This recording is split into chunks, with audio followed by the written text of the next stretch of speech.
You should not have answered. This story was told to me by my closest friend Andrés Castillo during a long-distance bus ride at 2 in the morning. He was not the kind of person who lied. He was not the kind of person who believed in ghosts or spirits or anything that could not be measured, weighed, or explained by science. But that night, as the bus rattled through the darkness somewhere between Guadalajara and Mexico City, his hands were shaking so badly he could not hold his water bottle without spilling it. He said to me, "If you ever get a phone call at 3 in the morning from an unknown number, do not answer it. Never answer it. Because the person calling you might not be a person at all. It might be you. And that version of you is standing right outside your window waiting." I did not understand what he meant. I thought he was joking, or maybe exhausted, or maybe losing his mind after too many sleepless nights. But then he told me what happened. And by the time he finished, I believed him. I believed every word, because after that night, Andrés was never the same. He never slept alone again. He never answered unknown calls. And sometimes when we were together and his phone rang, I would see his face go pale, his eyes go wide, and his hands start trembling like a man facing his own execution. This is his story, and I swear on everything I hold sacred that he was telling the truth. Andrés lived alone in a small apartment on the 4th floor of a crumbling building in Colonia Roma, one of those old neighborhoods in Mexico City where the streets are lined with jacaranda trees and the buildings still carry the cracks from the earthquake of 1985. The apartment was nothing special. 1 bedroom, 1 bathroom, a tiny kitchen that opened into a living room barely large enough for a couch and a television. The walls were painted a faded yellow that might have been cheerful once decades ago before the paint started peeling and the water stains spread across the ceiling like shadows reaching for the light. He had moved there 3 years ago right after finishing university, when he got a job at a small accounting firm downtown. The commute was terrible, the pay was worse, but the rent was cheap enough that he could afford to live alone. And Andrés valued his solitude. He was not antisocial exactly, but he preferred silence to noise books, to parties, his own company, to the exhausting demands of other people. The apartment faced Calle Tonala, a narrow street that was busy during the day with vendors selling tacos and old women walking their dogs and children running home from school. But at night, especially in the hours between midnight and dawn, the street became something else entirely. The vendors packed up their carts and disappeared. The old women locked their doors and turned off their lights. The children slept. And the street fell into a silence so complete that you could hear the wind moving through the jacaranda branches, rustling the purple flowers that carpeted the sidewalks in spring. Andrés had grown used to the silence. He had even come to love it in a way. There was something peaceful about being awake when the rest of the world was asleep, something almost sacred about those quiet hours when time seemed to slow down, and the boundaries between day and night, between waking and dreaming, became soft and permeable. But he had also learned to fear it, because in that silence, sounds that would go unnoticed during the day became magnified, distorted, transformed into something sinister. The creak of the floorboards upstairs, the drip of water from a pipe somewhere in the walls, the distant wail of a siren that could be an ambulance or a police car or something else entirely, something that had no name and no explanation. That night, the night everything changed, Andrés went to bed around midnight. He had spent the evening the way he usually did, eating leftover enchiladas from a Tupperware container while watching a telenovela he was too embarrassed to admit he followed, then scrolling through his phone for an hour, then brushing his teeth and changing into his sleeping clothes, an old t-shirt and boxer shorts that he had owned since university. His bedroom was small and sparse, a single bed pushed against the wall beneath the window, a nightstand with a lamp, a glass of water, and his phone charging on a frayed cable. A wardrobe that had belonged to his grandmother, its wooden doors warped with age and humidity. A desk in the corner where his laptop sat, open its screen, dark but still glowing faintly with the ghost light of standby mode. The window was covered by curtains the color of old paper beige fabric that had yellowed over the years and now hung limp and lifeless from a metal rod. Through the gap between the curtains, Andrés could see a sliver of the street below, the glow of the street lamp on the corner, casting its sickly yellow light onto the empty sidewalk. The dark shapes of parked cars, the branches of the jacaranda tree that grew in front of the building, its leaves rustling in the faint breeze. He lay down on his bed, pulled the thin blanket up to his chest, and closed his eyes. Sleep did not come easily. It never did. His mind was the kind that refused to quiet down, that insisted on replaying the events of the day, rehearsing conversations, worrying about deadlines and bills and all the small anxieties that accumulated like dust in the corners of his life. But eventually, after what felt like hours, exhaustion won out over restlessness, and he drifted off. He did not dream. Or if he did not remember it. What he remembered was waking up. It happened suddenly without warning, the way you wake from a falling dream, your body jerking as if pulled by invisible strings. One moment he was asleep, and the next he was awake, his eyes open, his heart pounding, his skin prickling with goosebumps that had nothing to do with the temperature. The room was dark. The lamp on the nightstand was off. The laptop screen had gone completely black. The only light came from the street lamp outside, filtering through the gap in the curtains, painting a thin stripe of yellow across the floor. Andrés lay still, listening. He did not know what had woken him. There had been no loud noise, no crash or bang or scream. Just a feeling, a sensation that crawled up his spine and settled at the base of his skull like a cold hand pressing against his neck. The feeling that he was being watched. He turned his head slowly, scanning the room, the wardrobe, the desk, the chair where he had thrown his jeans before bed. Everything was exactly where it should be. Nothing moved, nothing breathed. The room was empty. He reached for his phone on the nightstand, intending to check the time. His fingers found the smooth glass surface, and he lifted it to his face. 3:27 a.m. Too early to wake up, too late to go back to sleep easily. He sighed, set the phone back down, and rolled onto his side, pulling the blanket tighter around his shoulders. That was when he noticed the silence. Not the ordinary silence of a sleeping city, but something deeper, heavier, more absolute. The kind of silence that felt like a physical presence pressing against his eardrums, filling the room like water filling a sinking ship. The air conditioner, which usually hummed and rattled through the night, had gone quiet. The clock on the wall, the one his mother had given him when he moved in, had stopped ticking. Even the sounds from outside, the distant hum of traffic, the occasional bark of a stray dog, had vanished completely. There was only silence. Perfect, unbroken silence. And then the phone buzzed. Andrés flinched so hard he nearly fell off the bed. The phone vibrated against the wooden surface of the nightstand, making a sound that seemed impossibly loud in the stillness, like a swarm of angry bees trapped in a jar. He grabbed it, squinting at the bright screen. Unknown number. His first thought was spam, telemarketers, scammers trying to sell him extended warranties or convince him that his Social Security number had been compromised. Those calls happened all the time, even in the middle of the night, because the people who made them did not care about time zones or sleeping schedules or basic human decency. He should ignore it. Let it ring. Let it go to voicemail, where it would leave an automated message that he would delete without listening to. But the phone kept buzzing. Kept vibrating. The screen kept flashing that same message, unknown number, unknown number, unknown number. And there was something else, something wrong. The ringtone. Andrés had set his phone to play a specific sound when someone called a snippet of a song. He liked something upbeat and cheerful that would help him wake up if someone called him early in the morning.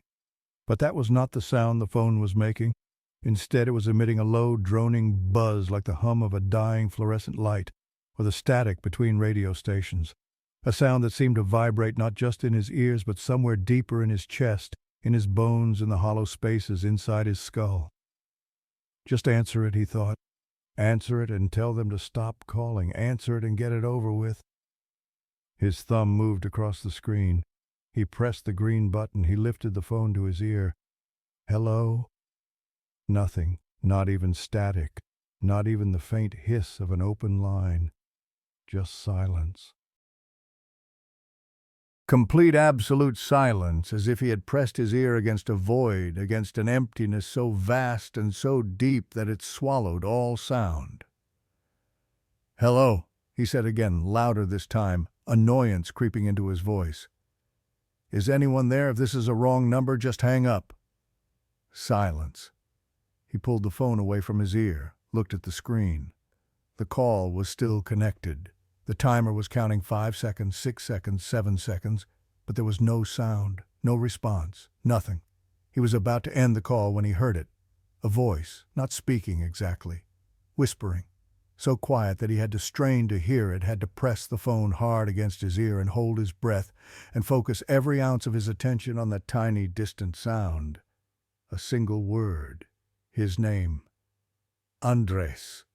The blood in his veins turned to ice, because that voice, that whisper, was not the voice of a stranger. It was not the voice of a telemarketer or a scammer or a wrong number. It was his voice. His exact voice. The same pitch, the same tone, the same way he pronounced the syllables of his own name, with the stress on the second syllable, the way his mother had taught him, the way everyone in his family said it. It was like listening to a recording of himself, a recording he had never made. "Who is this?" he asked, and his voice came out shaky, cracked, nothing like the confident demand he had intended. "Who the hell is this?" Silence stretched across the line long enough for Andrés to hear his own heartbeat thudding in his chest, long enough for him to feel the sweat beginning to bead on his forehead, despite the chill in the room. Then the voice spoke again. Still a whisper, still his voice. "Do not hang up." Andrés sat up in bed, his free hand gripping the edge of the mattress so tightly his knuckles turned white. This was wrong. This was all wrong. This was not a prank call, not a technical glitch, not any kind of phenomenon he could explain or rationalize or dismiss. Someone was on the other end of that line. Someone who sounded exactly like him.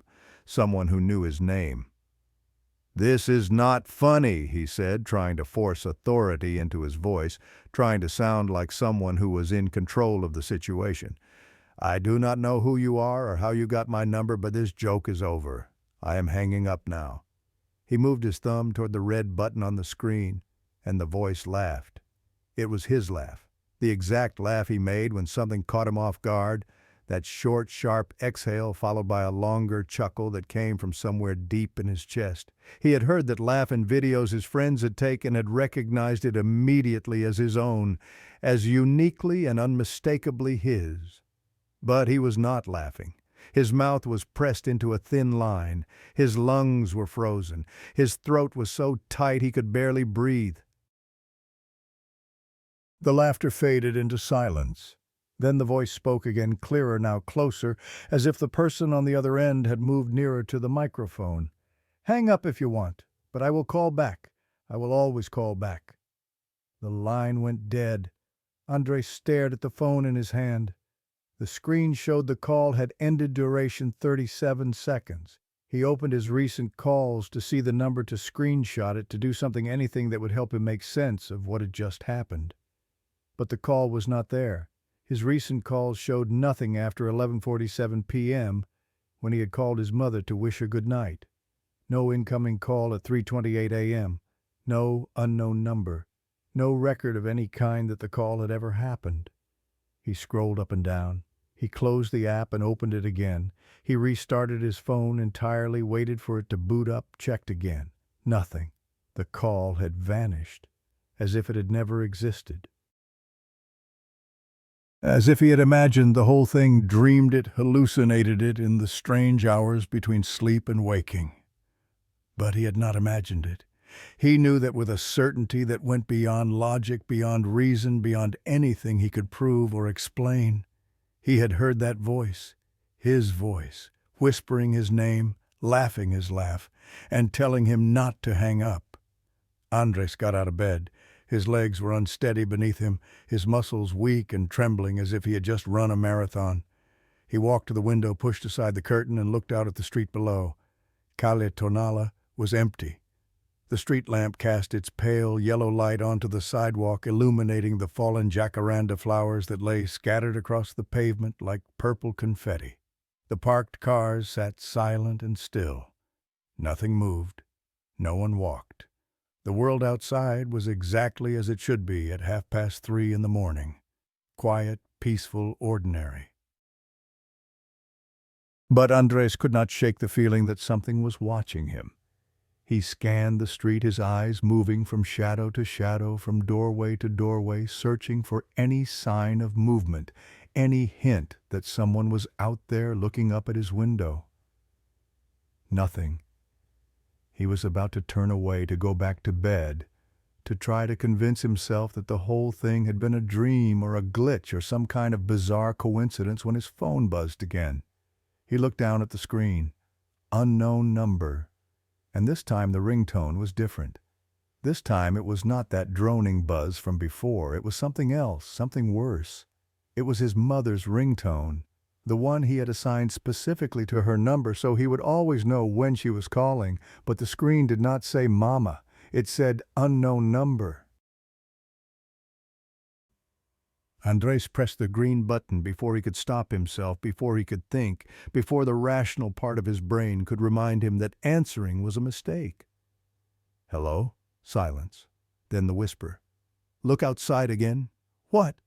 Look outside again. Andrés turned back to the window. He pulled the curtain aside with his free hand, pressing his face close to the glass, his breath fogging the surface. The street looked the same as before, empty, still, quiet. But then he saw it. On the corner directly beneath the street lamp where the light was brightest, there was a figure, a man, standing perfectly still, facing the building, facing his window. Andrés squinted, trying to make out details, but the distance was too great, the light too dim.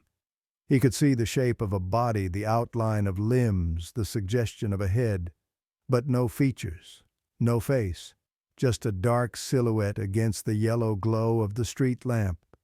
And then he noticed what the figure was wearing. A white t-shirt, dark shorts, sandals, the same clothes Andrés was wearing. His stomach dropped, his vision blurred. His grip on the phone tightened until the edges of the case dug painfully into his palm. From the phone, the voice spoke again, calm and cold and impossibly close. Do you see me now? Andrés stumbled backward from the window, his bare feet catching on the edge of the rug, sending him crashing against the nightstand. The lamp wobbled and fell, hitting the floor with a sharp crack. Glass shattered somewhere in the darkness. He did not care. He could not care. His entire world had narrowed to a single point, the figure standing on the corner, wearing his clothes, looking up at his window. The phone was still pressed to his ear. The voice was still speaking. His voice, calm and patient, like a teacher explaining something to a slow student. You look scared. Why are you scared? It is just me. Who are you? Andrés managed to choke out the words, though his throat felt like it had been stuffed with cotton. What do you want? I already told you. We are the same. What more explanation do you need? That is impossible. That is insane. You cannot be me because I am standing right here. I am holding this phone. You are scared, the voice interrupted. You are confused. You are wondering if you are losing your mind, if this is some kind of breakdown, if you should call a doctor or a priest or the police. But none of them can help you, Andrés. None of them can explain what is happening. Only I can. Andrés forced himself to move. He pushed away from the nightstand, stepping over the broken lamp, making his way toward the light switch by the door. If he could just turn on the lights, if he could just fill the room with brightness and chase away the shadows, maybe this would all make sense. Maybe he would wake up from whatever nightmare had swallowed him whole. His fingers found the switch. He flipped it. Nothing happened. He flipped it again. Up, down, up, down. The room remained dark. The lights will not help you, the voice said. and Andrés could hear something like amusement in it now, a faint undertone of mockery that made his skin crawl. "I have been in darkness for so long. I have learned to love it. Perhaps you will too." "Stop it," Andrés said. "Stop talking like that. Stop pretending to be me." "I am not pretending. I have never pretended. You are the one who pretends, Andrés. Every single day of your pathetic little life, you pretend to be something you are not. You pretend to be normal. You pretend to be happy. You pretend that the emptiness inside you is not growing larger with every passing year. But I know the truth. I have always known." Andrés's hand was shaking so badly now that he nearly dropped the phone. He switched it to his other hand, pressed it harder against his ear, as if that might somehow help him understand what was happening. "How do you know my name?" he asked. "How did you get my number? I know everything about you. Your name, your number, your address, your fears, your secrets, your sins. I know that you have not spoken to your father in 3 years because of an argument you cannot even remember. I know that you cried at your grandmother's funeral not because you loved her, but because you were relieved she was finally gone. I know that sometimes, late at night, you stand at the window and wonder what it would feel like to fall." The words hit Andrés like physical blows. Each one landed in a place that no one else knew about, a hidden wound that he had never shown to anyone, not even himself. How could this voice, this stranger, this impossible duplicate know things that Andrés had barely admitted to his own reflection? "Shut up," he said, his voice breaking. "Shut up. You do not know anything about me. I know everything about you because we share the same soul, the part of you that you try to hide, the part that watches from the shadows while you go through your meaningless days, the part that has been waiting so patiently for this moment." Andrés ended the call.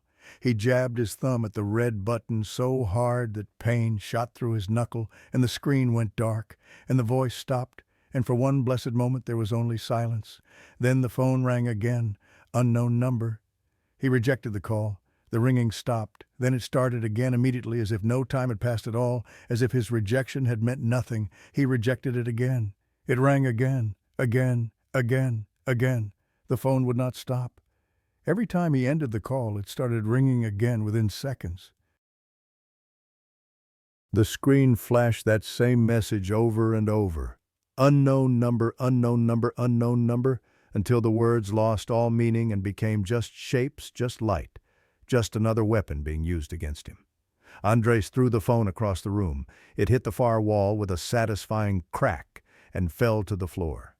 The ringing stopped. The screen went dark. Silence.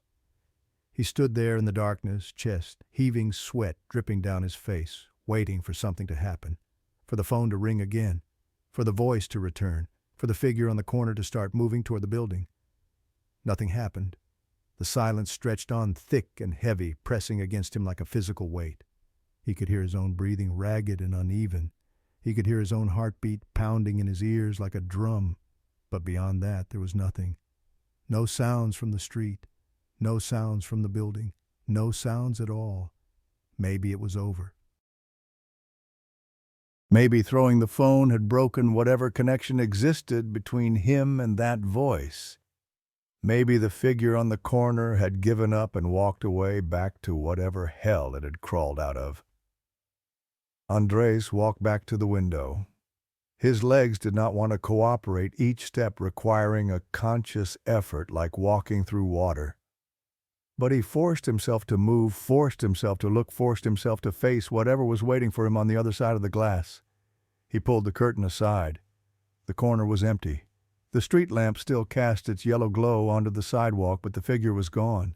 No dark silhouette, no duplicate, no one at all. Andrés let out a breath he had not realized he was holding. Relief flooded through him, warm and sweet, loosening the knot in his chest, unclenching the fist around his heart. It was over. Whatever madness had gripped him, whatever hallucination or delusion or supernatural visitation had occurred, it was finished now. He was alone again. He was safe. He turned away from the window and saw the shadow beneath his bedroom door. Something was standing in the hallway outside his room.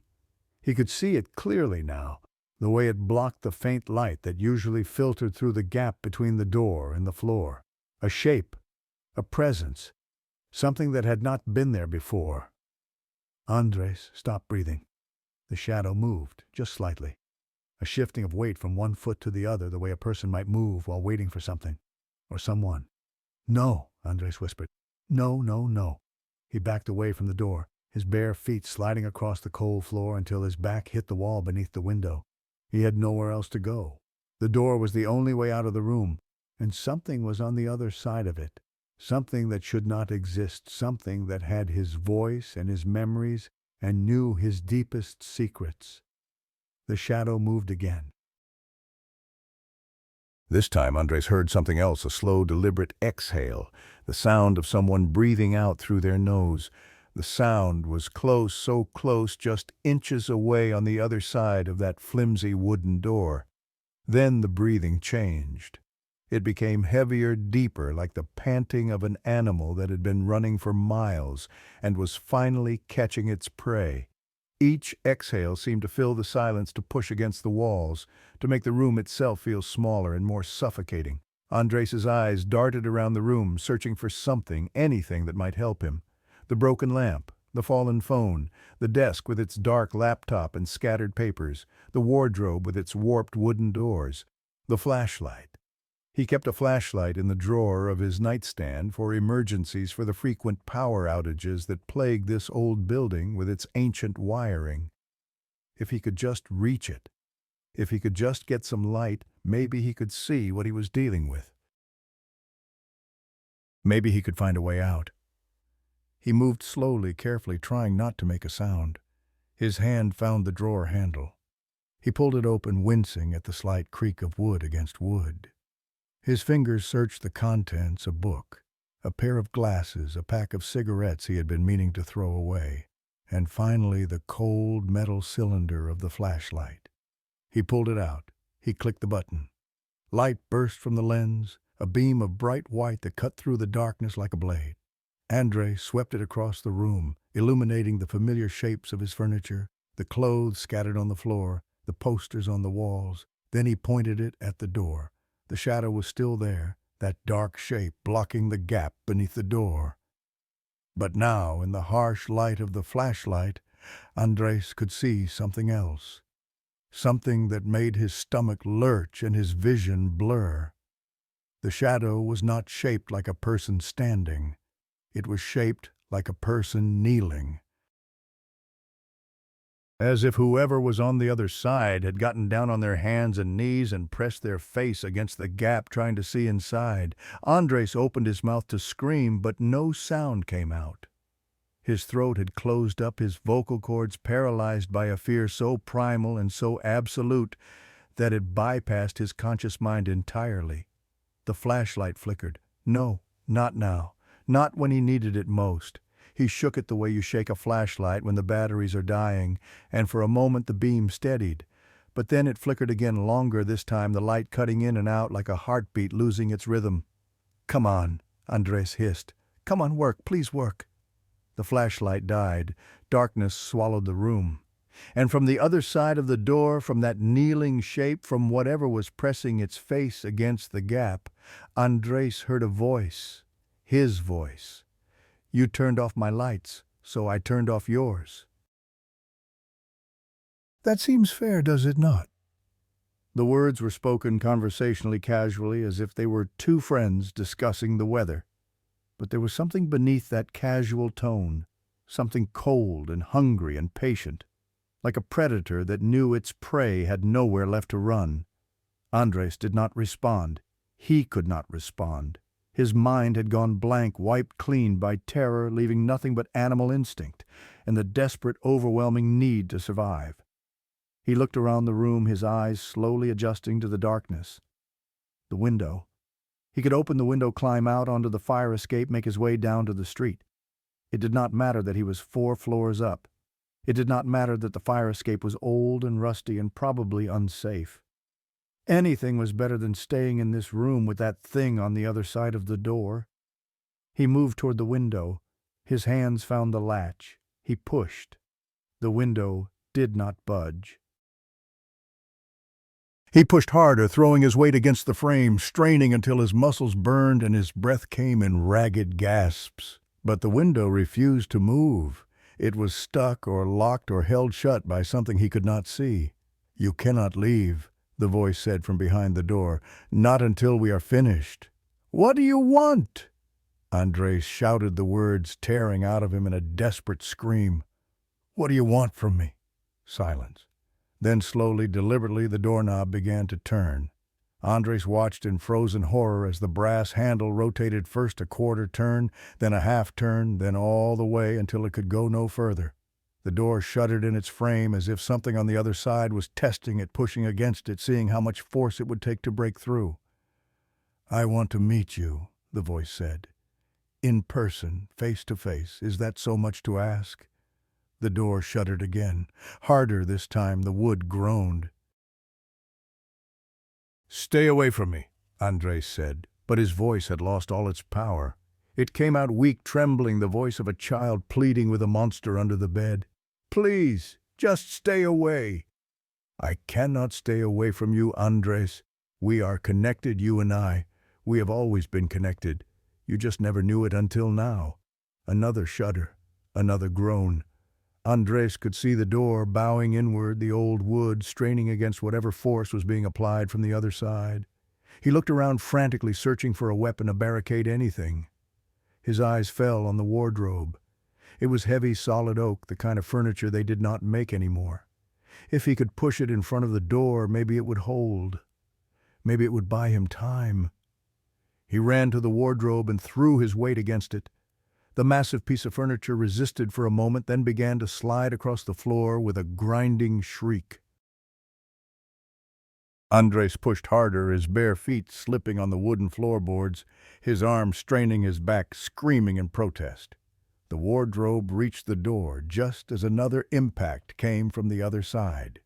The whole room seemed to shake with the force of it, and Andrés was thrown backward, landing hard on his back, the breath driven from his lungs. For a moment, there was silence. Then the phone rang. Not the phone he had thrown across the room. That one was still lying where it had fallen, its screen dark and cracked. This sound was coming from somewhere else, somewhere closer. Andrés looked down. His phone was in his hand. He did not know how it had gotten there. He did not remember picking it up.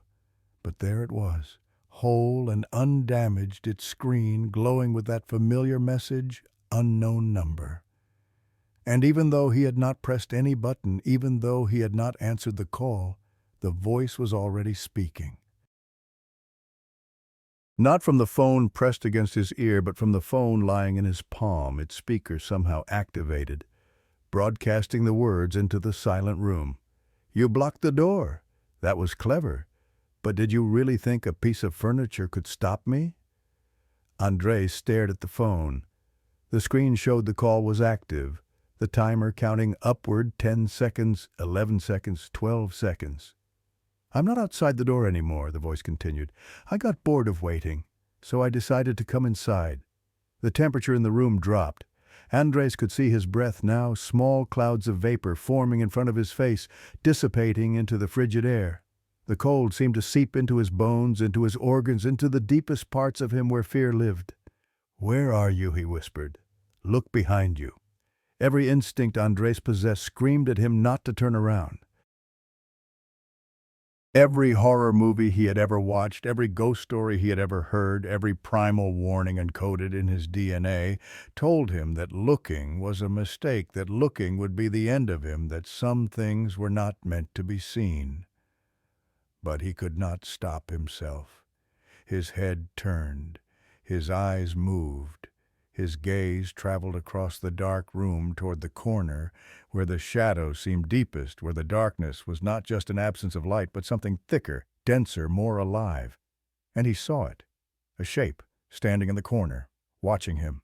It was too dark to see details, too dark to make out features, but Andrés knew with a certainty that went beyond sight that the shape was wearing his face. He could feel its gaze on him, a stare that saw everything and understood everything and wanted everything. "Hello, Andrés," the shape said, And this time the voice did not come from the phone. It came from the corner, from the darkness, from the thing that wore his skin. We finally meet.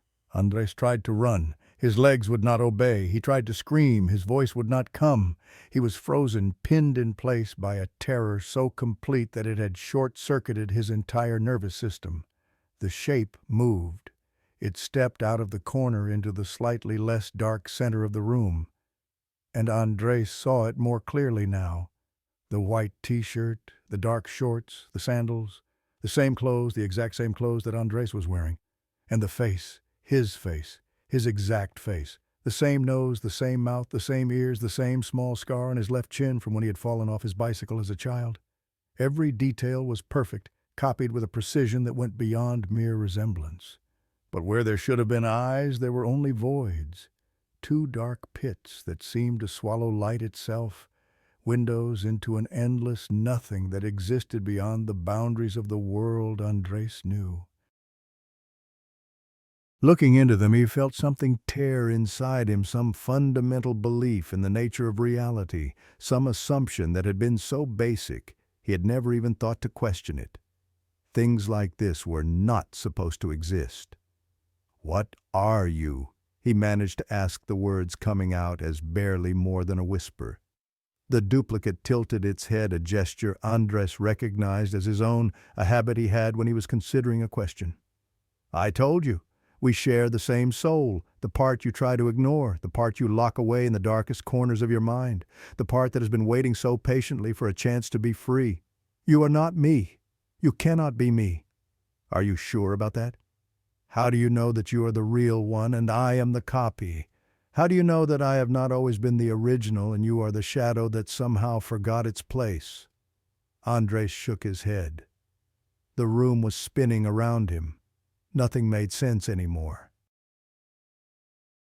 He felt like he was drowning, like he was falling, like the ground beneath his feet had turned to water, and he was sinking into depths he could not comprehend. "This is not real," he said. "This is a dream. I am going to wake up and none of this will have happened."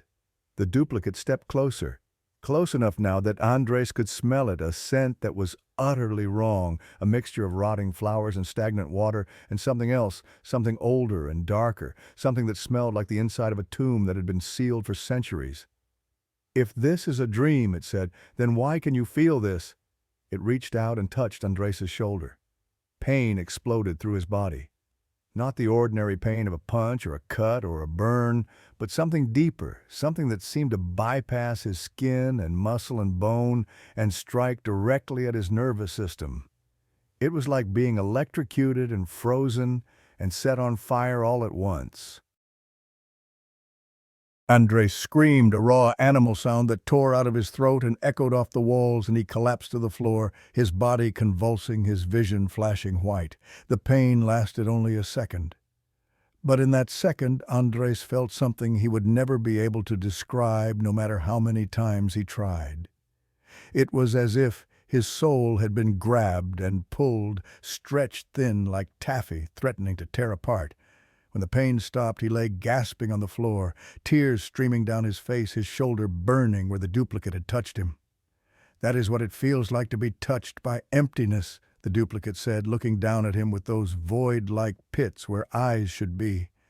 "That is what I feel every moment of every day, and you wonder why I want to be free." Andrés tried to push himself up, but his arms would not support him. He was weak, weaker than he had ever been in his life, as if that single touch had drained something vital out of him. "What do you want?" he asked again, and now his voice was not angry or defiant, but simply broken, the voice of someone who had accepted that they were at the mercy of something they could not fight or understand. The duplicate crouched down beside him, bringing its face close to his, those dark voids filling his entire field of vision. "I want to exist," it said. "I want to feel, I want to live, and to do that I need a body, your body. No, you do not have a choice. I have been waiting for 27 years, Andrés. 27 years in the darkness, watching you live the life that should have been mine.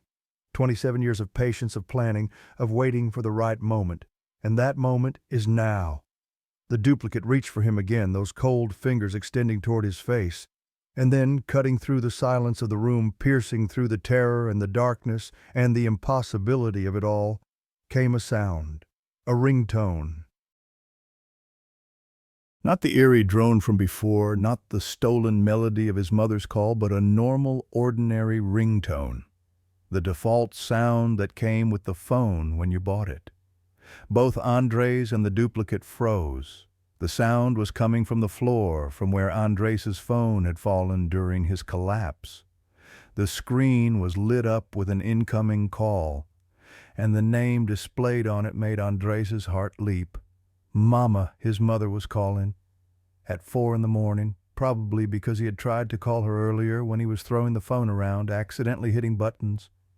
She must have seen the missed call, gotten worried, decided to call back. The duplicate looked at the phone. Its expression shifted, a flicker of something crossing that stolen face. Andrés did not wait to find out what it was. He lunged for the phone, his hand closing around it, his thumb swiping the green button, his voice screaming into the microphone before he even had it pressed to his ear. "Mama! Mama, help me, please help me." His mother's voice came through distant and tinny, but wonderfully, beautifully real. "Andrés, what is wrong? I saw you called. I was worried. There is something in my room, something that looks like me. It is trying to—" He turned to look at the duplicate to see what it would do now that someone else was on the line, now that there was a connection to the outside world that it could not control. The duplicate stood motionless, watching him. But it did not advance. It did not reach for him. It simply stood there as if waiting. Andrés, talk to me. What is happening?" I do not know," he said, his voice shaking. "There was someone here. Something here." "What are you talking about? Should I call the police? Are you hurt?" Andrés looked down at his shoulder at the place where the duplicate had touched him. Even through his shirt he could see the marks, red lines like burns arranged in the pattern of fingers. 5 lines on the front, 1 line on the back, exactly where a hand would grip. "I do not know what is happening to me," he said.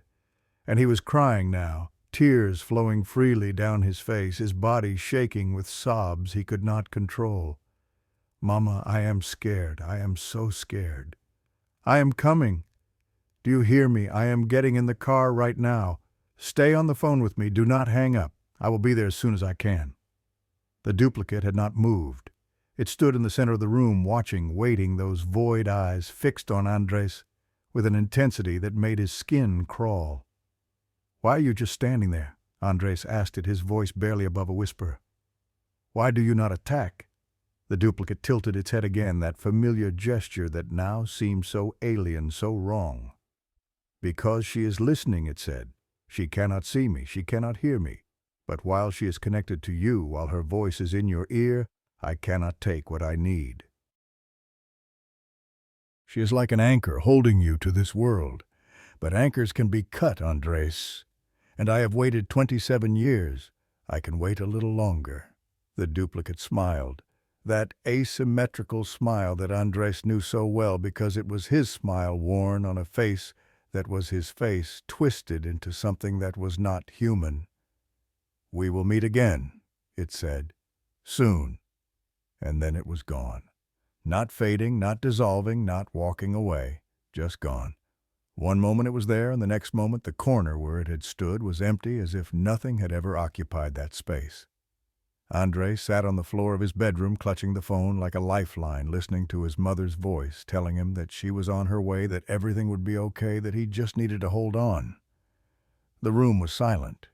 The duplicate was gone. The lights were still off, the window was still stuck, and the wardrobe was still pushed against the door. But for the first time since the phone had rung at 3:27 in the morning, Andrés felt something other than terror. He felt the faint, fragile stirring of hope. His mother was coming. Help was coming. He just had to survive until then. The minutes stretched into eternities while Andrés waited on the floor of his bedroom, the phone pressed so tightly against his ear that the edges left red marks on his skin. His mother's voice was a thin thread connecting him to sanity, to the normal world, to everything that made sense. She talked constantly, filling the silence with words he barely heard, but desperately needed, telling him about the traffic on the highway, about the route she was taking, about how she would be there soon, so soon, just hold on a little longer. He did not move from his spot on the floor. He did not dare. The room around him was still dark, still cold, still wrong in ways he could not articulate. The wardrobe remained pressed against the bedroom door, a barricade that now seemed pathetically inadequate against whatever force had invaded his home. The window behind him was a rectangle of slightly less darkness, the street lamp outside casting just enough light to create shadows where shadows should not be. Andrés kept his back to the window. He did not want to look. He was afraid of what he might see. "Andrés, are you still there?" His mother's voice cut through the fog in his mind. "Yes, I am here." "Good. Keep talking to me. Tell me what happened. Start from the beginning." He opened his mouth to explain, to describe the phone call and the voice and the figure on the corner and the duplicate that had materialized in his bedroom, but the words would not come. How could he explain something that defied explanation? How could he make her understand what he had experienced when he barely understood it himself? "There was someone in my apartment," he said, finally, the words coming out flat and hollow. "Someone who looked like me, who sounded like me, who knew things about me that no one else could know." "What do you mean, looked like you?" "I mean exactly that. It was me, Mama. My face, my body, my clothes. Everything was the same, except where the eyes should be. Those were different, like looking into nothing, like holes punched in the world." Silence on the other end of the line. When his mother spoke again, her voice was careful, measured, the voice she used when she was trying not to sound worried. "Andrés, have you been sleeping? When was the last time you got a full night's rest?" This was not a hallucination. This was not a dream. It touched me. It left marks on my shoulder. I can show you when you get here. "I believe you saw something. I believe something scared you. But maybe there is an explanation. Maybe someone broke into your apartment. Maybe it was an intruder wearing a mask, some kind of disguise." "It was not a mask. It was my face, my real face.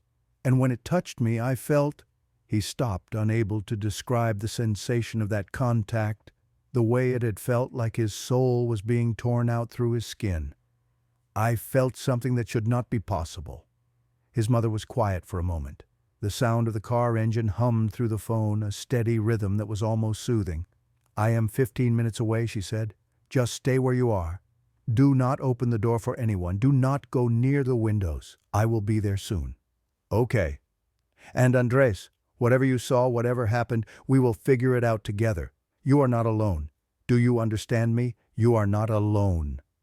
He nodded, even though she could not see him. Tears were streaming down his face again, hot and wet against his cold skin. He wanted to believe her. He wanted to believe that there was an explanation, a rational cause, a way to make sense of the nightmare that had swallowed his life. But deep down in the place where instinct lived and logic could not reach, he knew the truth. Whatever had come for him tonight was still out there, waiting. The temperature in the room dropped again. Andrés felt it immediately, the way the air seemed to thicken and congeal around him, the way his breath started forming clouds of vapor that hung in front of his face before slowly dissipating. The cold was not natural. It was not the cold of winter or air conditioning or an open window. It was the cold of absence, of emptiness, of something that consumed heat instead of producing it. "Mama," he whispered into the phone, "something is happening." "What? What do you mean?" "It is getting cold again, like before, like when—" He heard it then. A sound that made his blood freeze in his veins. Footsteps, not from outside the bedroom door where the wardrobe still stood guard. Not from the hallway or the living room or the kitchen. These footsteps were coming from somewhere else. somewhere impossible. They were coming from the ceiling.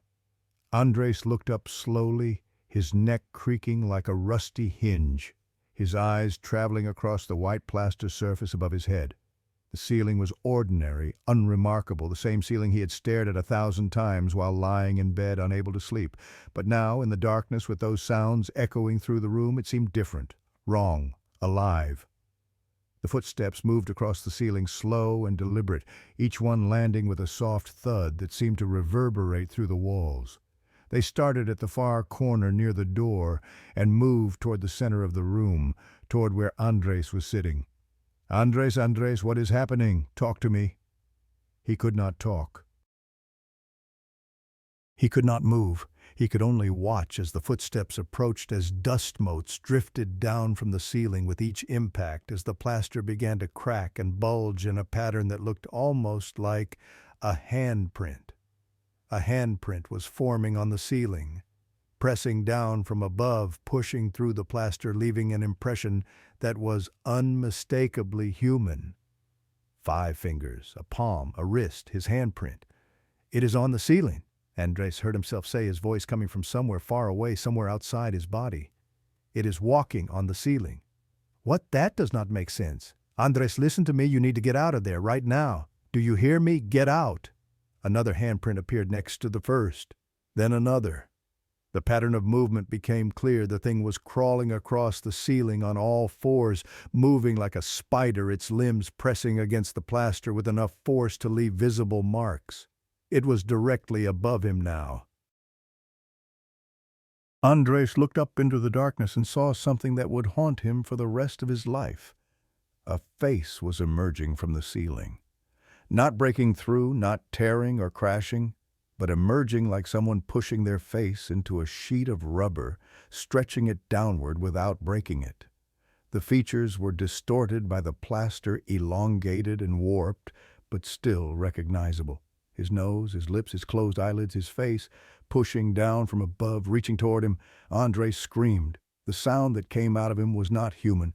It was primal, raw, a shriek of pure terror that tore through his throat and filled the room with its desperation. He scrambled backward, his hands and feet sliding on the floor, his body moving on pure instinct, putting distance between himself and that impossible thing descending from above. The face in the ceiling opened what passed for eyes. Voids, darkness without end, a hunger that had no bottom. "Found you," it said, and the voice came from everywhere at once, from the ceiling and the walls and the floor, from inside Andrés's own head. "You cannot hide from me. You can never hide from me." The plaster cracked. The face pushed through further, and now Andrés could see more, a neck, shoulders, arms reaching down toward him like the branches of a dead tree. The duplicate was climbing out of the ceiling itself, emerging from the solid surface, as if it were water, defying every law of physics that Andrés had ever learned.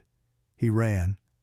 There was nowhere to go, no escape route, no safety, but he ran anyway, driven by an instinct older than thought. He threw himself at the wardrobe, blocking the door, pushing with strength he did not know he possessed, shoving it aside just enough to create a gap. He squeezed through the wood, scraping against his skin, drawing blood that he did not feel, and then he was in the hallway, and then he was in the living room, and then he was at the front door. The deadbolt. He had locked it earlier. His fingers fumbled with the mechanism slipping on the metal, refusing to cooperate. Behind him he could hear sounds. The creak of wood, the thud of footsteps, the soft whisper of his own voice saying words he was not speaking. "You cannot run. You cannot escape. You cannot hide. We are bound together, Andrés. We have always been bound." The deadbolt clicked open. Andrés grabbed the handle and pulled. The door did not move. He pulled harder, throwing his entire weight backward, straining until his muscles screamed and his joints popped. But the door remained closed, sealed shut, as if it had been welded to the frame. "I told you," the voice said. And now it was closer, right behind him, breath that smelled of graves and forgotten places brushing against the back of his neck. "You cannot leave until we are finished." Andrés spun around. The duplicate was standing in the hallway 3 meters away, watching him with those bottomless pits. It was fully formed now, no longer emerging from a ceiling or a shadow, but standing upright like a person like him. The resemblance was perfect, uncanny, nauseating. Looking at it was like looking in a mirror that reflected something twisted, something that wore your face, but was fundamentally not you. "What do you want?" Andrés asked, and his voice was broken, shattered, barely recognizable. "Just tell me what you want and take it. Take anything. I do not care anymore. Just leave me alone." The duplicate tilted its head, that familiar gesture that Andrés knew so well, because he did it himself every day whenever he was thinking about something. "I already told you what I want. I want your life. I want your body. I want to feel what you feel, to touch what you touch, to exist in the world the way you exist. Is that so much to ask? Is it so wrong to want to be real? You are not real. You are a nightmare. You are something my mind created because I am stressed or sick or losing my mind. You do not exist."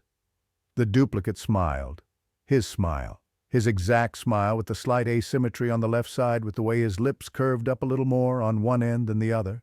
"If I do not exist," it said, "then how can I do this?" It moved.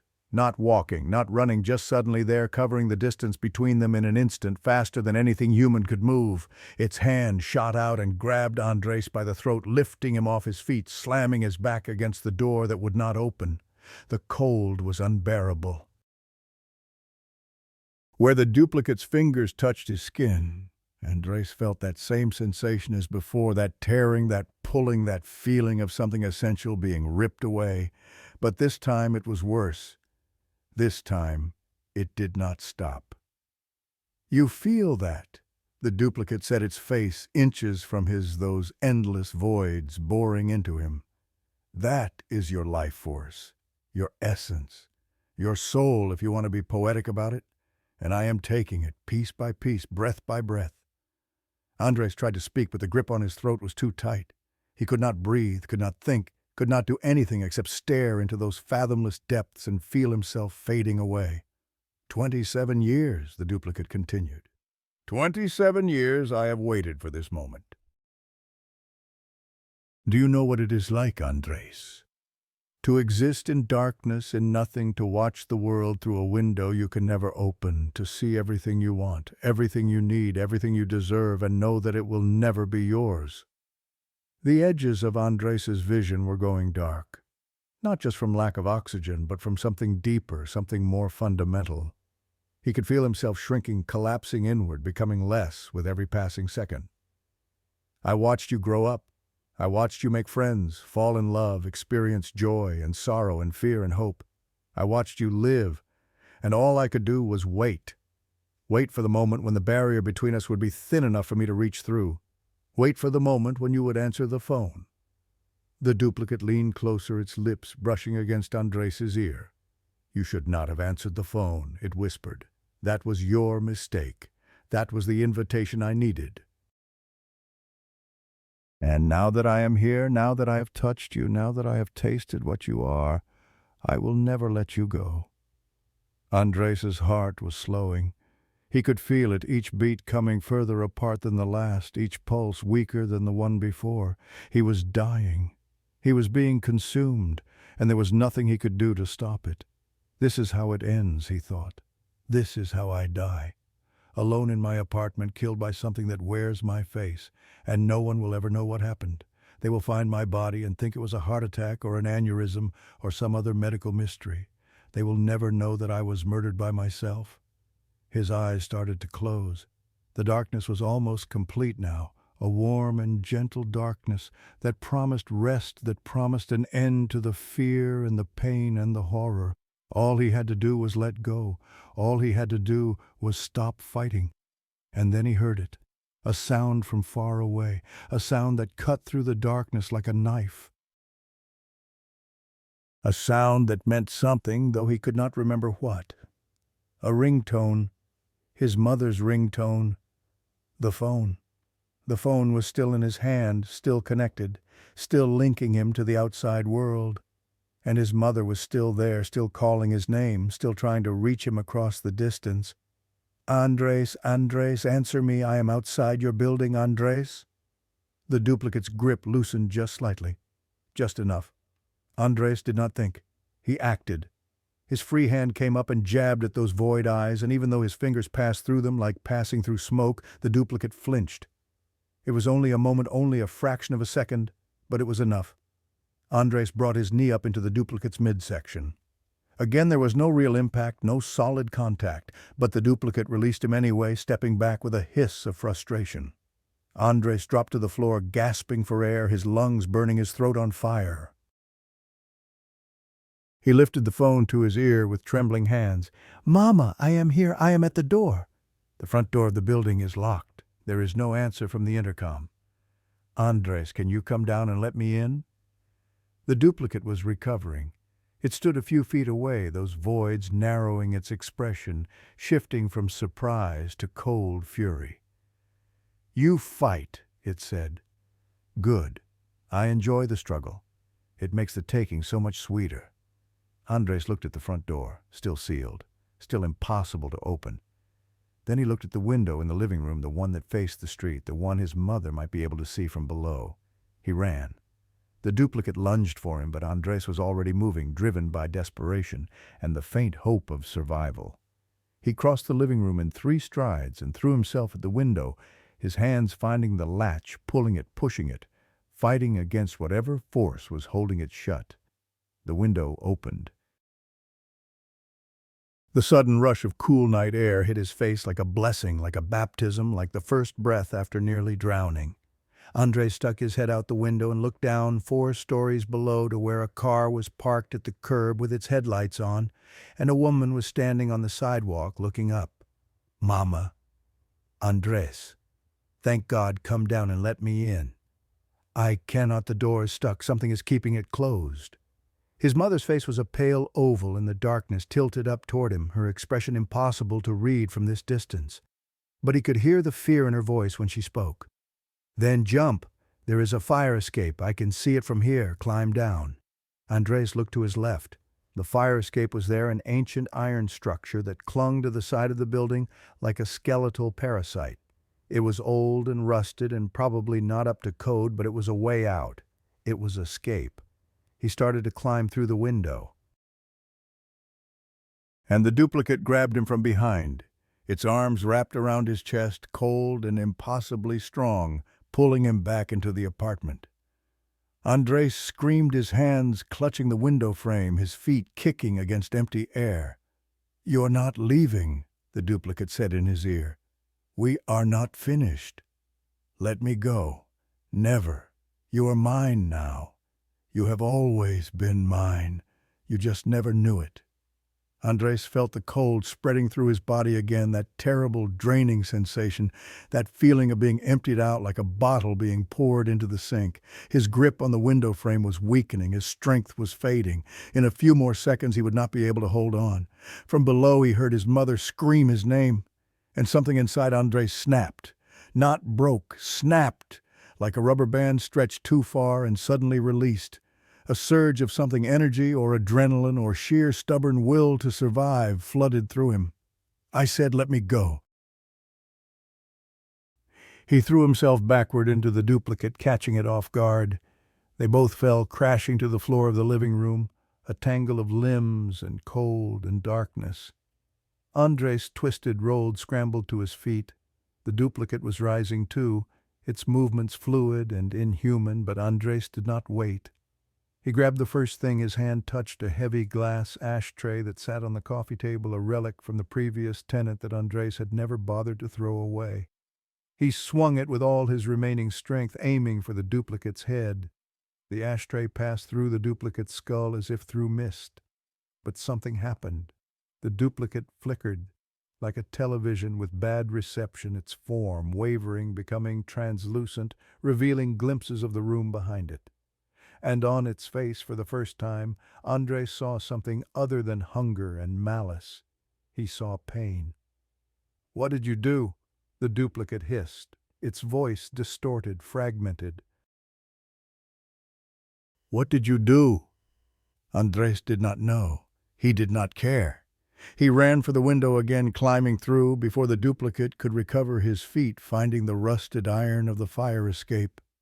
The metal groaned under his weight, shaking and swaying, but it held. He started climbing down. 1 flight, 2 flights.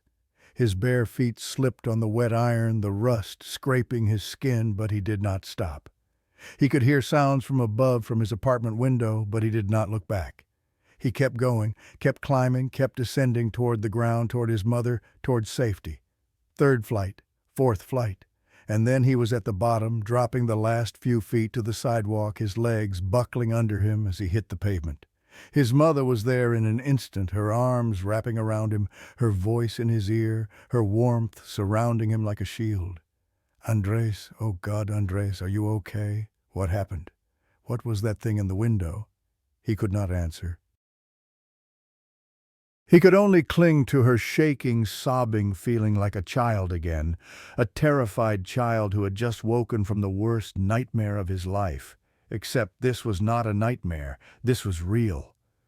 "We have to go," he managed to say between sobs. "We have to go now, right now, please."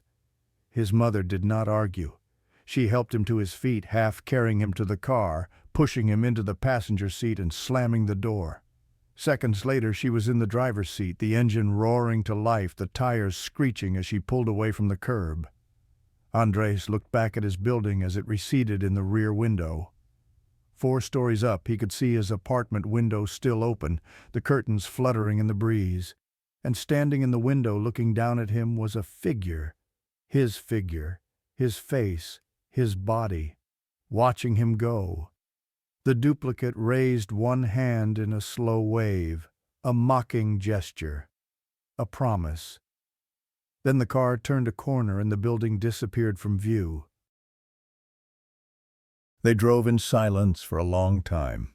The streets of Mexico City were nearly empty at this hour, just the occasional taxi or delivery truck passing in the opposite direction. The city lights blurred past the windows, smears of color against the pre-dawn darkness. Andrés's mother kept glancing at him, her face tight with worry, her hands gripping the steering wheel so hard her knuckles were white. But she did not ask questions. She did not demand explanations. She just drove, putting distance between them and whatever had happened in that apartment. Finally, after what felt like hours, she spoke. "Your shoulder." Andrés looked down. His shirt was torn, and through the rip he could see his skin. The marks were still there, those red lines in the shape of fingers, but now they were darker, deeper. They looked almost like brands. "It touched me," he said. "The thing that looked like me. It touched me, and it felt like dying, like having pieces of myself ripped away." His mother was quiet for a moment. When she spoke again, her voice was strange, careful. "Andrés, I have to tell you something. Something I should have told you a long time ago." He turned to look at her, surprised by the tone in her voice. She was staring straight ahead at the road, but her eyes were distant, seeing something far away. "When I was pregnant with you," she said, "the doctors told me something. They said I was carrying twins, 2 boys, identical." Andrés felt his heart stop. But something went wrong. Early in the pregnancy, one of the twins absorbed the other. It happens sometimes. They call it vanishing twin syndrome. One embryo grows stronger and consumes the weaker one. By the time you were born, there was only you. The other one was gone. "What are you saying?" His mother finally looked at him, and there were tears in her eyes. "I am saying that you had a brother, Andrés, a twin. He was part of you, inside you, from the very beginning. And maybe he never really went away. Maybe some part of him has been there all along, waiting." Andrés stared at her. The words did not make sense. They could not make sense. Twins, a brother. He had absorbed in the womb. It sounded like something from a horror movie, not real life, not his life. But then he thought about the duplicate, about how it knew everything about him, about how it claimed to have been watching him for 27 years, about how it said they were bound together, had always been bound. "That is impossible," he said, but his voice lacked conviction. "I do not know what is possible anymore," his mother replied. "All I know is that you saw something tonight, something that looked like you, that knew you, that wanted something from you, and maybe, just maybe, it was the part of yourself that you never knew existed." The car drove on through the empty streets. The sky in the east was beginning to lighten, the first hints of dawn painting the horizon in shades of gray and pink. A new day was coming, but Andrés did not feel relieved. He felt watched. Even now, even speeding through the city in his mother's car, he could feel a gaze on him. Not human, not belonging to this world, the attention of something that had been part of him since before he was born. Something that had waited in darkness for 27 years, something that had finally found a way to reach out and touch him. And he knew with a certainty that went beyond logic or reason that this was not over. The duplicate had let him go. It had let him escape. But not because it had given up, not because it had been defeated. It had let him go because it wanted him to run, because the chase was part of the game, because his fear was part of the feeding. Andrés looked out the window at the lightening sky. Somewhere out there, wearing his face, speaking with his voice, the thing that had once been his twin was waiting, watching, planning, and sooner or later it would come for him again. 2 weeks passed. Andrés stayed at his mother's house in Coyoacán, a quiet neighborhood in the south of Mexico City, where the streets were lined with cobblestones, and the houses still had gardens with bougainvillea climbing the walls. It was the house where he had grown up, where he had learned to walk and talk and read, where his father had taught him to ride a bicycle in the courtyard, before the cancer took him 3 years ago. It was safe. It was familiar. It was as far from that apartment on Calle Tonala as he could get without leaving the city entirely. The marks on his shoulder healed slowly. The doctor his mother took him to said they looked like burns, third-degree burns in the shape of fingers, and asked how it had happened. Andrés said he did not remember. The doctor gave him cream and bandages and a referral to a dermatologist. He did not ask any more questions. During the day, Andrés was almost normal.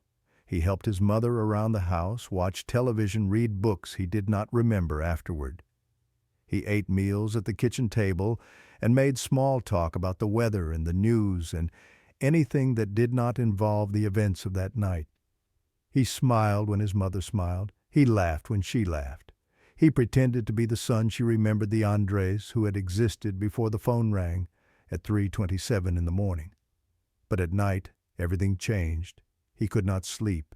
Every time he closed his eyes, he saw that face emerging from the ceiling, pressing through the plaster like something being born from the walls themselves.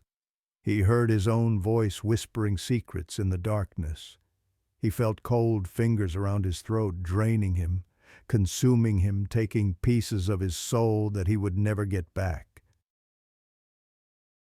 So he stayed awake. He sat in the living room with all the lights on, watching infomercials and old movies until the sun came up. He drank coffee by the pot so much that his hands shook constantly and his heart raced at the slightest sound. He jumped at shadows. He flinched at his own reflection. At first, Andrés thought his mother's presence would protect him. For the first week, it seemed to work. The duplicate kept its distance, lingering at the edges of his perception, never approaching when she was awake and nearby. But as the days passed, he began to notice changes. Small things at first. A shadow that moved wrong in the corner of his eye. A reflection in a window that seemed to linger a moment too long. The feeling of being watched even in broad daylight, even with his mother sitting right next to him. The duplicate was learning, adapting. It had discovered that his mother could not see it, could not hear it, could not sense its presence the way Andrés could. She was not a shield. She was just another witness to his slow unraveling. On the 14th night, Andrés woke up at 2 in the morning needing to use the bathroom. He had finally fallen asleep on the couch. Exhaustion, overpowering fear, and now his bladder was demanding attention. He got up, shuffled down the hallway, and pushed open the bathroom door. The bathroom was small and old-fashioned, with blue tiles on the walls and a mirror above the sink that had belonged to his grandmother. Andrés did his business without turning on the light, relying on the faint glow from the hallway to guide him. He flushed, washed his hands, and reached for the towel. That was when he made the mistake of looking in the mirror. His reflection stared back at him. Same face, same tired eyes, same stubble on his chin that he had not bothered to shave in 2 weeks. Everything was normal. Everything was exactly as it should be. Except Andrés raised his right hand to scratch his cheek. His reflection raised its left hand. He froze. His hand stopped moving. He stared at the mirror, at the image of himself that was no longer copying his movements. The reflection smiled.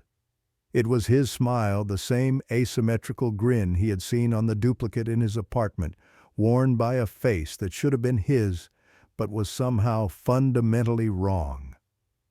Andrés stumbled backward, crashing into the wall behind him, his heart exploding in his chest. He blinked once, twice, and when he looked again, the reflection was normal, matching his terrified expression, perfectly raising its right hand when he raised his right hand. He did not sleep again that night. The following morning, while his mother was at the market buying vegetables for lunch, Andrés found something under his pillow. A phone. Not his current phone, the new one he had bought to replace the one from that night. This was his old phone, the one he had thrown against the wall. The one he had left behind when he fled the apartment on Calle Tonala. The one that should still be lying on the floor of his bedroom 4 stories up in a building across the city. But here it was, under his pillow, in his mother's house, where it could not possibly be. The screen was cracked, the same crack from when it had hit the wall. But when Andrés pressed the power button, it turned on. The battery showed 12%. The time showed 9:47 in the morning. And there was a notification, one new message, from an unknown number. Andrés's hands were shaking so badly he could barely hold the phone. Every instinct screamed at him to throw it away, to smash it, to burn it, and bury the ashes. But he had to know. He had to see what it said.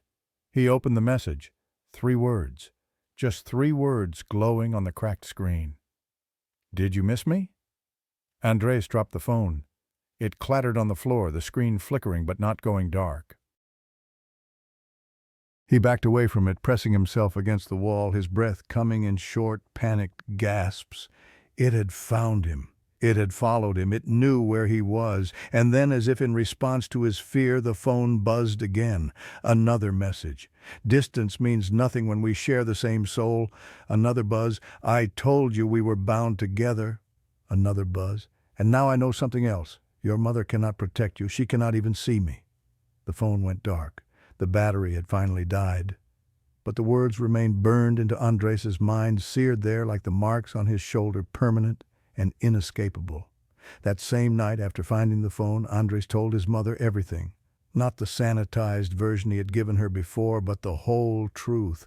The phone calls, the voice that mirrored his own, the figure on the corner wearing his clothes, the duplicate that had emerged from his ceiling and tried to steal his soul. The vanishing twin that had never really vanished. And now the phone appearing under his pillow like a message from a world that should not exist. His mother listened without interrupting. When he was finished, she was quiet for a long time. Finally, she spoke. "What do you want to do?" Andrés did not have an answer. He did not know if there was anything he could do. The duplicate had already proven that distance meant nothing, that locks and doors and walls could not keep it out. It would find him wherever he went. It would wait as long as it needed to wait. It would never stop. "I want it to end," he said. "I just want it to end." His mother took his hand. "Then we will find a way to end it, together." But even as she said it, even as she squeezed his hand and looked at him with all the love and determination a mother could have, Andrés knew the truth. There was no ending this. There was no escaping. There was only running and hiding and waiting for the moment when the duplicate would return. And it would return. He was certain of that now. The following night at 3:27 in the morning, Andrés was lying awake in his childhood bedroom when he heard it, a knock at the front door. 3 knocks, slow, deliberate, patient.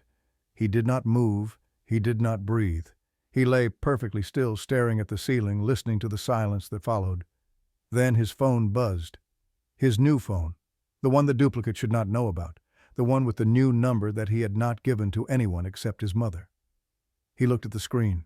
Unknown number, and a voicemail notification. Andrés did not want to listen. He knew what he would hear. But his finger moved anyway, pressing the button, raising the phone to his ear. His own voice spoke to him from the speaker, calm, patient, inevitable. "You can ignore the knocking. You can change your phone. You can run to the other side of the world, but distance means nothing to me, because we are the same, Andrés. We have always been the same. And one day, very soon, you will open the door. You will answer the phone, and we will finally become what we were always meant to be." A pause. 1. The voicemail ended. Andrés lay in the darkness, the phone still pressed to his ear, the silence pressing down on him like a physical weight. From outside his bedroom door, he heard footsteps.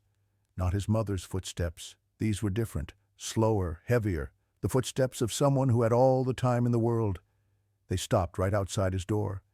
And then, so quiet he could barely hear it, a voice whispered through the wood, his voice.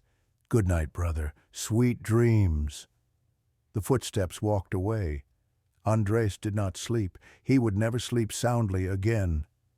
The bus rattled through the darkness somewhere between Guadalajara and Mexico City. Most of the passengers were asleep, their heads lolling against windows or resting on folded jackets. Andrés finished his story. I stared at him, my mouth dry, my heart pounding. The water bottle in my hand was empty. I did not remember drinking it. "That was 2 weeks ago," Andrés said. "I have not been back to the apartment. I have not been alone for more than a few minutes. Every night at 3:27 I hear the knocking. Every night I get a voicemail, and every night the footsteps come to my door. What are you going to do?" I asked. Andrés looked at me. In the dim light of the bus, his eyes seemed darker than I remembered, emptier. "I do not know," he said, "but I wanted someone to know my story, just in case." "In case of what?" He smiled. That asymmetrical smile. The one I had seen 1,000 times, but something about it looked different now, wrong. In case I am not the one who survives. I felt a chill run down my spine. "Oh, what do you mean?" Andrés leaned closer. His voice dropped to a whisper. "How do you know you are talking to the real Andrés? How do you know I am not the one who has been waiting all along?" I could not answer. I could not move. And then my phone buzzed. I looked down at the screen. Unknown number. When I looked up again, Andrés was watching me with those dark, empty eyes. "Are you going to answer that?" he asked. The bus drove on through the night, and somewhere in the darkness outside the window, something was following. Something patient, something hungry, something that would never, ever stop. If you are reading this, and if one night you receive a phone call from an unknown number at 3:27 in the morning, do not answer. Do not look out the window. Do not open the door. Because the person on the other end of that call might not be a stranger. It might be you. And that version of you does not want to talk. It wants to take your place. And once it does, no one will ever know the difference, not even you.